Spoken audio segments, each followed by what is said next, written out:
पहचान है। नारी नहीं अबला ये युग की पहचान है, जिस घर में नारी सशक्त वही देश महान है। मैं नसीम सोलंकी इस सदन के माध्यम से महिला सशक्तिकरण और उनके अधिकारों के महत्वपूर्ण विषय पर अपने विचार रखना चाहती हूँ।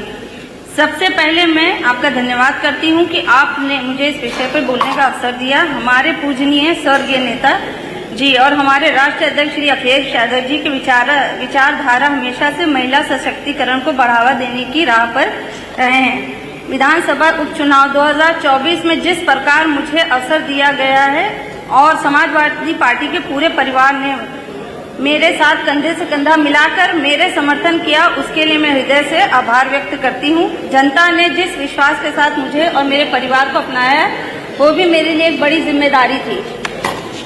आज बहुत बड़े जगह में हूँ जहाँ पर मैं अपने उपचुनाव के कुछ ऐसी चीजें हैं जो मैं आपसे साझा करूंगी। आप लोग कहते हैं कि महिलाओं को सम्मान दिया जाता, उन पर अत्याचार नहीं होता। मेरे उपचुनाव में तो बहुत अत्याचार करा गया था। मैं एक तरफ अकेली महिला थी जिसका पति जेल में था और मैं पूरे सिस्टम से लड़ रही थी। उस समय मेरे उपचुनाव में लाठी डंडे चल रहे थे और वो डंडे खाने वाली भी महिलाएं थी। मेरे वोटर थे, मेरी महिलाएं वोटर थी जो डंडे खा रही थी। मैं महिला थी जिसके ऊपर अत्याचार हो रहा था, उसका पति जेल में था और मैं घर बच्चे सब संभाल रही थी। मेरे पति को कानपुर शहर से 400 किलोमीटर दूर भेज दिया गया था, वो भी मैं एक सफर तय कर रही थी। मैंने हर वो लड़ाई को लड़ी अकेली। जब उपचुनाव का मौका आया तो मुझे राष्ट्रीय अध्यक्ष जी ने चुना, इस पार्टी ने मेरे पे भरोसा दिखाया, मुझे उपचुनाव के लिए फिर से मौका दिया। मैं आई, लड़ी इस लड़ाई को। पूरा सिस्टम मेरे सामने था। मेरे सामने एक व्यक्ति था, वो पुरुष थे जिनसे मैं लड़ाई लड़ रही थी उपचुनाव की, भाजपा के प्रत्याशी की बात कर रही हूँ। उसके पीछे पूरा सिस्टम था, पूरी पार्टी एक तरफ लगी हुई थी और एक तरफ एक महिला थी। थोड़ा सा महिलाओं को छोड़ दिया करे, अगर ऐसे मौके आते तो थोड़े से डंडे ना चलाया करें, थोड़ा हम लोगों को भी रियायत मिलना चाहिए।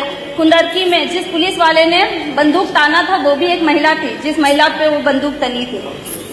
तो मैं आप लोगों से बहुत बड़ी जगह है, यहाँ पर मैं अपनी बात रखती हूँ कि महिलाओं को इस तरह से उत्पीड़ित ना करें कि उनके ऊपर से साया भी उठ जाता है, वो उनको जेल भेज दिया जाता, फिर एक अकेली महिला को लड़ना पड़ता। वो तो सलाम हो मेरी सीसामऊ की जनता को, और सलाम हो मेरी समाजवादी परिवार को, मेरी पार्टी को। राष्ट्रीय अध्यक्ष जी का बहुत बहुत शुक्रिया, दिल से धन्यवाद कि उन्होंने उस तकलीफ के वक्त में, जबकि मुझे चुनाव का कोई अनुभव नहीं था, मुझे दुनियादारी का अनुभव नहीं था, वो तो आप लोगों ने सिखा दिया। बहुत शुक्रिया। एक आम महिला को नेता कैसे बनाते हैं वो आपने बता दिया। मैं बहुत साधारण सी महिला थी, मैं अपने बच्चों को संभाल रही थी, मैं अपना घर संभाल रही थी, मैं परेशान थी, पर आप लोगों ने मजबूर कर दिया कि एक महिला को कैसे नेता बनाया जाता है। इसलिए इस तरह से अत्याचार ना करें, वरना बहुत सारी महिला बिना आरक्षण के भी आ जाएंगी मैदान में। ये तो मेरी आप बीती थी। खैर, मैं सीधे मुद्दे पर आती हूँ। महिला सुरक्षा और सम्मान के सवाल पर स्थिति बेहद चिंताजनक है। शब्द की रिपोर्ट के अनुसार वर्ष 2017 से 22 तक महिलाओं के खिलाफ अपराध के सबसे अधिक मामले उत्तर प्रदेश में दर्ज हुए हैं। दलित महिलाओं के मामलों में स्थिति और भी गंभीर है। रेप के मामले सजा की दर 35 से भी कम है। दलित महिलाओं के खिलाफ अत्याचार के 91 मामले लंबित है। इसके अलावा ओबीसी की 40% आबादी को कोटे में कोटा क्यों नहीं है? अनुसूचित जाति के मामले में बड़ी संख्या उत्तर प्रदेश में आती है। दहेज के कारण होने वाली मौतों में हर 3 में से 1 मामला उत्तर प्रदेश से सामने आता है। महिला हिंसा और गैंग रेप मामलों में भी प्रदेश की स्थिति चिंताजनक बनी हुई है। अध्यक्षता महोदय जी, ये आंकड़े केवल आंकड़े नहीं, ये हमारी व्यवस्था का आईना भी है।